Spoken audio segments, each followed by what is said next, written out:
Dr Pali Lehohla. Yes, Nkepile, how are you? Welcome back to CheckPoint, the podcast. No, thank you very much. We are here to speak about a very complex issue. And I know you to be somebody who is extremely brilliant at breaking down complex issues. You are pampering me. Immigration. It's a flashpoint around the world, but currently at very high temperatures and tempos in South Africa at the moment. At the basic level, it is an indication of layers of failure, correct? What did you make of the president's speech? Let's start there. In response. I think the speech was too late. Actions speak louder than words. That we have delayed dealing with the dreams of 1994, the dreams of 1963, that we have delayed that, have yielded this problem. That now we have to say Mahambe. And then there's an election, local government election, which is firing that sentiment.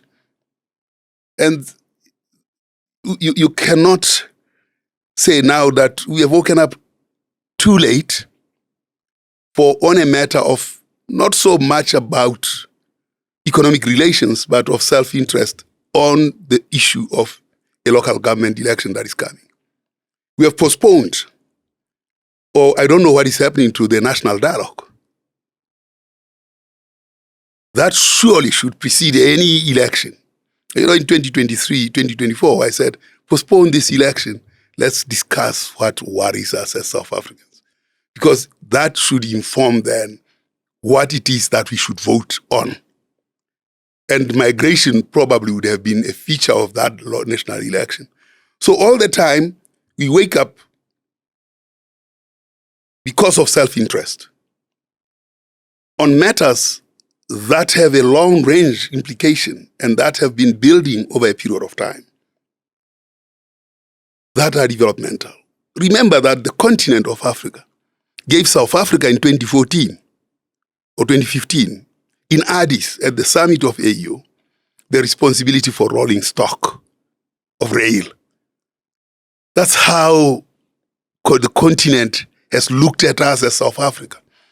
That because your economy is so developed, take rail and run rolling stock so that we can deal with connecting Africa. What did we do?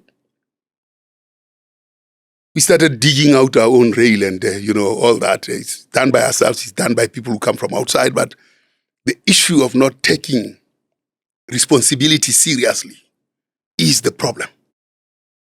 Why is the voice of business not there? Why is it silent? That is the issue. Business is the biggest beneficiary of intra-Africa trade and investment. The issue is this. The business in South Africa is white. It's not patriotic. Look at Dangote. Dangote says, "I'm going to Nigeria. I'll invest in Nigeria. I will ensure that this oil industry in Nigeria that has been a siphon for many years, I will galvanize and I'll build a refinery." Against all odds, the Nigerian government was fighting him. Everybody was fighting. He built it. He now is saying, I'll go and assist my fellow country in Angola and Kenya to build refineries. The income that is generated and the material wealth that is generated circulates within Africa. Now, when you come to South Africa, when you look at settler colonialism, it behaves that way. It still pays allegiance to the colonizer, who vaguely can be traceable these days, the UK, the US, and like. And that's how the financialization meets with mining, where we still export these things raw, because the financial markets gain a lot more. And therefore deprive the continent from doing what it had to do, deprives the continent from what Madiba said. Africa has been at the forefront of the South African struggle. That is why the rest of the continent was so happy when South Africa finally, because they said it will unlock, and in its credit for it being unlocked, they said, take rail because it will connect all of us and resolve this. Is business leaving people behind? Let me give you a deeper analysis.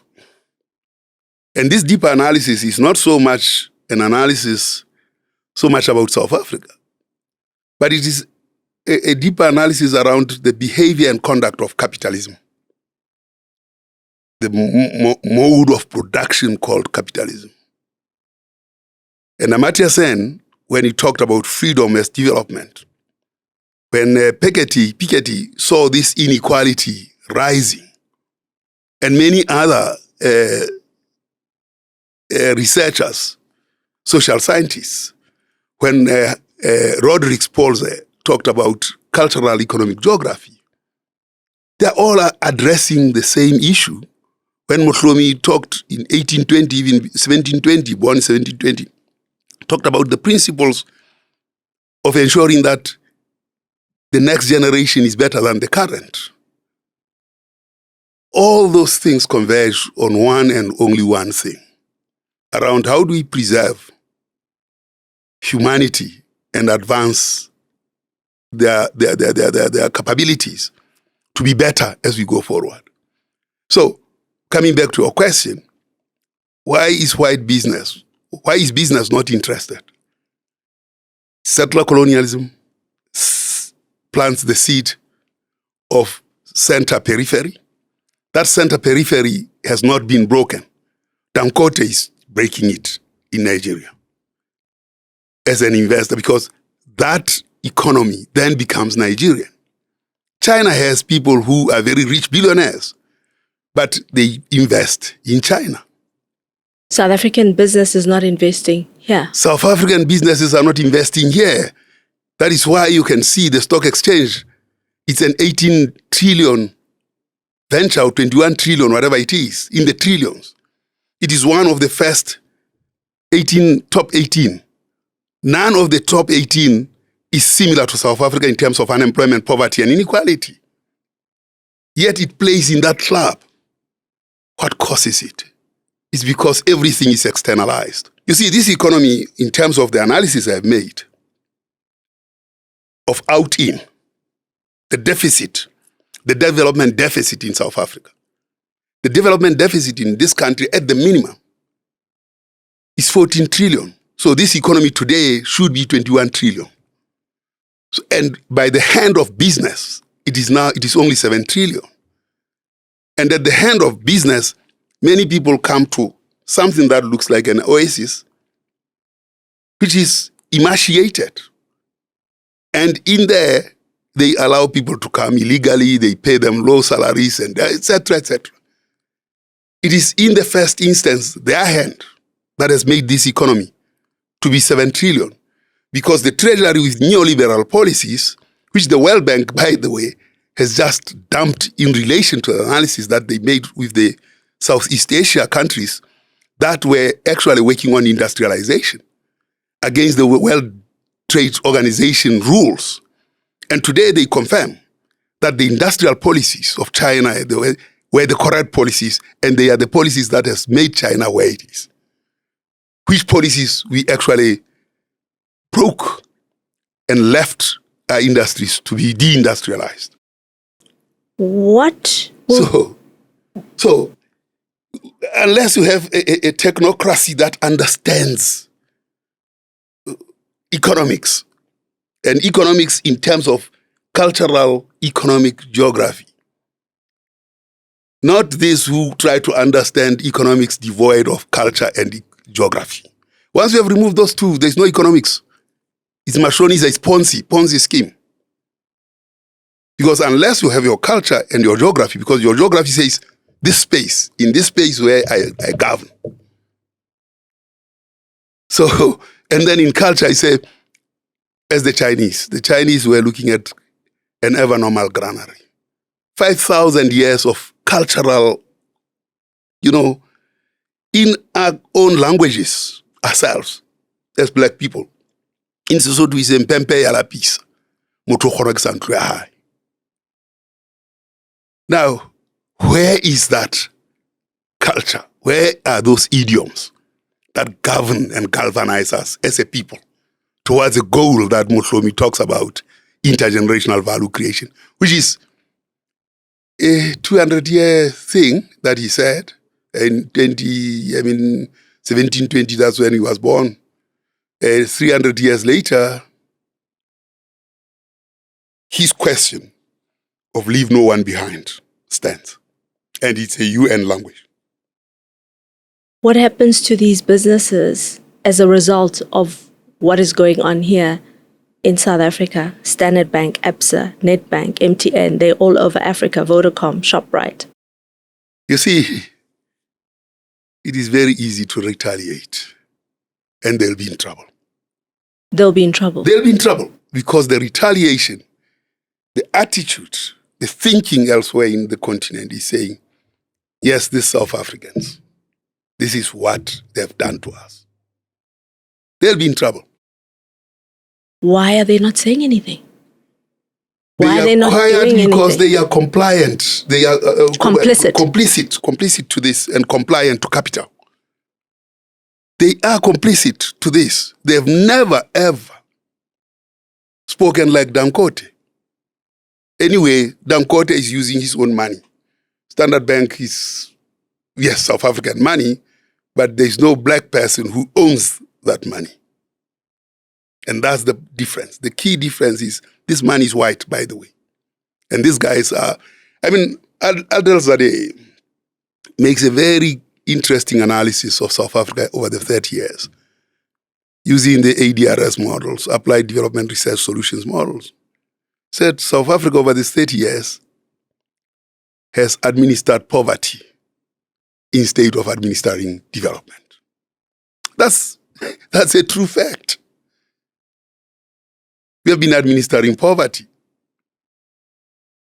We cannot even understand what the 350 rands that was given as a distress fund could do to change the course of the country, at least at things like agriculture.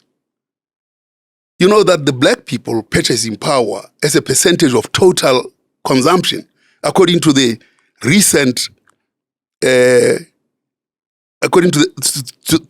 recent income and expenditure survey, expenditure of black people rose to 62% from 44 or 45%. And the main drive of that is this 350 rand.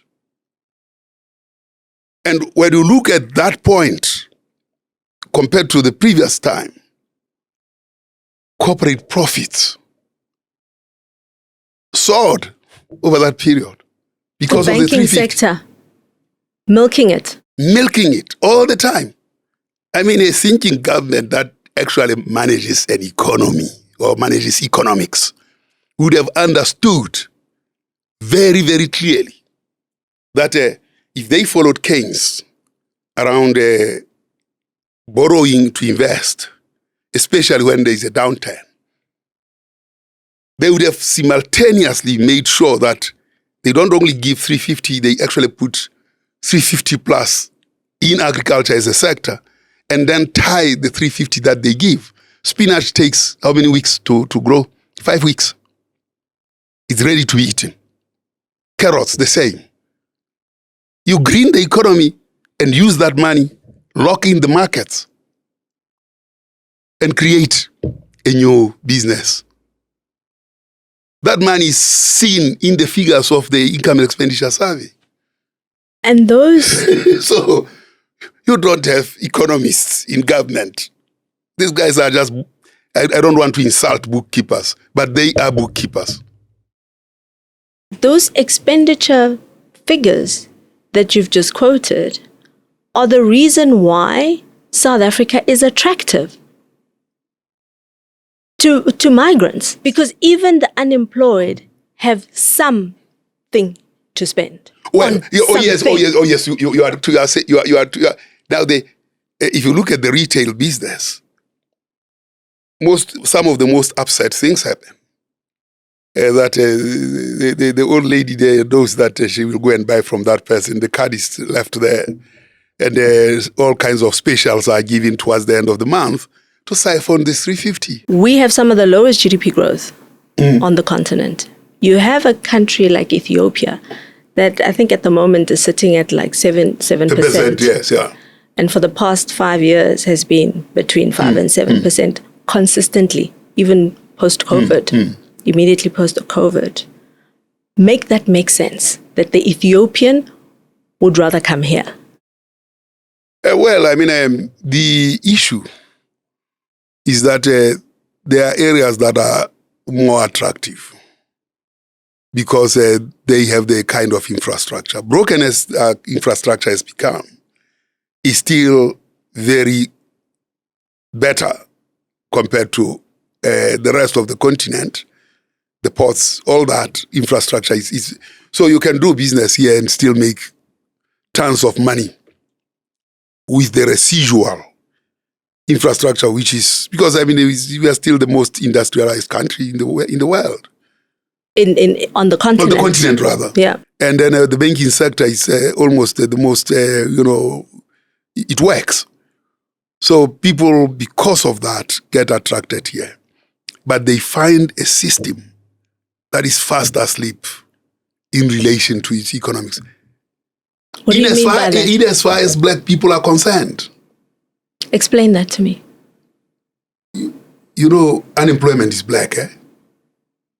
Very. Yes. Now, why are we fast asleep? The people who come from outside find space to occupy those spaces and then trade. In the decay, they find space to trade. And that is the serious problem around this. So all of us are going down the drain, but others are still finding in that decay some rotting material to consume and make livelihoods out of it. This is the way the country said it. What happens on the 1st of July? The deadline has been set as 30 June. Well, it's a sad day because South Africans will pit themselves against each other. And that whole process of saying migrants should leave, undocumented migrants should leave, it has divided society. It has created tensions. Indeed, there are conducts and behaviors that have been manifest in South Africa that we are not quite accustomed to. But we haven't dealt with the issue of backdoor as society. Backdoor? Backdoor. What do you mean by that? You know, South Africans bought backdoor all the time under apartheid. It was something that had to be done for survival. It was a culture. That culture of backdoor has not disappeared to this day. Those backdoor tendencies are serious tendencies, and therefore it finds resonance with people who come in and find this society that has not dealt with the ills and consequences of apartheid on us. And we haven't then said, how do we deal with all these things that are not right? What will the economy look like if, hypothetically, undocumented migrants would leave? It's not going to change. Fundamentally, business is white. It will continue to dominate, and blacks will wake up to a disillusion, as disillusioned people, that we thought they are gone, will survive. No. Fundamentally, what we have to do is to deal with our economic policies that will make South Africa the engine, because it still has absolutely fundamentals of the infrastructure are still very strong. Not of the economic policies. No, the economic policies are bankam. That infrastructure is still there, and it's a matter of Europe after the Second World War. Fundamental, the pillars of these things were still there. And we'll actually bring a lot more foreigners into the country to help us build. To bring their skills. Bring their skills, yes, because we don't have them. We've undermined our skills process here. What happens? 178,000 of them or graduates or universities. Universities are saying we are not giving you certificate. Industry says we can't employ you without a certificate. Isn't the sad tale that the Africans that are now pitted against each other have been failed by their own governments? Oh yes, it's true. That is very true. It doesn't stop here. That's why I said there was the AU or OAU, there is the AU, and all of us together have to weave this rather than pit ourselves against other blacks. But every time something like this, every time there's a flare-up, it's almost like it's a wake-up call. And something will change, but it doesn't. No. And we just continue the same way. Well, you see, under getting this is the economic system. So there'll be that general excitement. Every day, it's like when you have taken too much alcohol and then you vomit. That vomiting, throwing up will always happen. And then after that, you are back to normal. Back to square one. Do you think that's what's going to happen? It is the economic system. And if we were to learn, Traore and Dangote are the people that have actually shown that this can be done. Just the other day, the Kenyan president was here with our president. And with many of those presidential engagements, there's business involved and there are business deals that are being made. But the ordinary man in the street, it is his country and it's on his behalf that all of these deals are being made. But he doesn't see the benefit or taste the benefit or feel any kind of ownership of those kinds of arrangements. You know, when we want to travel here, like I'll be driving from here to Pretoria, I think I'll ask my GPS, when do you think I'll arrive there? It will calculate, it will do that, it will look at traffic, it will do it, and then it will say you'll arrive at this time. And most of the time it is accurate. And when there's an accident along the way, it updates its logic and tells you that. Have you ever asked when those meetings happen, where is the destination? Prove it to me through tools that that's your destination and you'll achieve it. What is worrisome, though, is that while Ntate Maponya ran a business in Soweto, there's no Maponya or Ditsebe or whoever, people who are running businesses like that in Soweto. Those businesses have disappeared. And they are being run by people from outside. And that is so because we never stopped to take stock of what used to work and who made it work.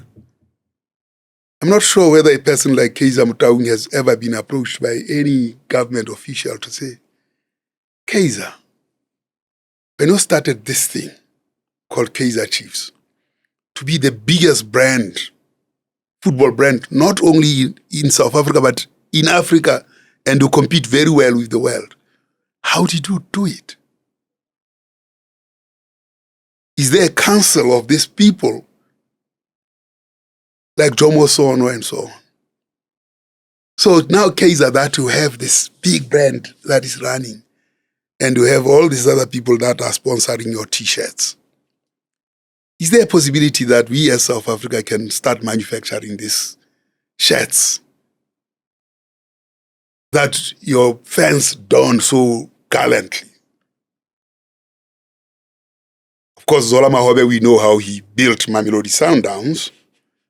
He was a Robin Hood.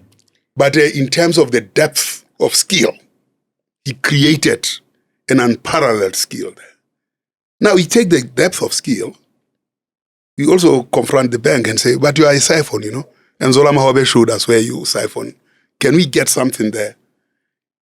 It is this kind of indigenous cultural knowledge that we are not bringing into the party. Jomo Sono, man, you suddenly found yourself in the US against all odds, and now Kentucky and all this. We don't respect what Maponya did, or Mutsenyani did. Indigenous knowledge. We don't respect it. We have at our disposal. It sits there. He's an octogenarian. Of course, Chiefs is not performing that well these days. If Kaiser were to create a brand, a car brand called Kaiser Car, and South Africans have to assemble and say, we are going to build a Kaiser car. Because that's how big brands transform themselves. It cannot be that is a funeral parlor and the like. It's fine too. But this is where Kaiser becomes an important factor in our economy. And you don't see him that way.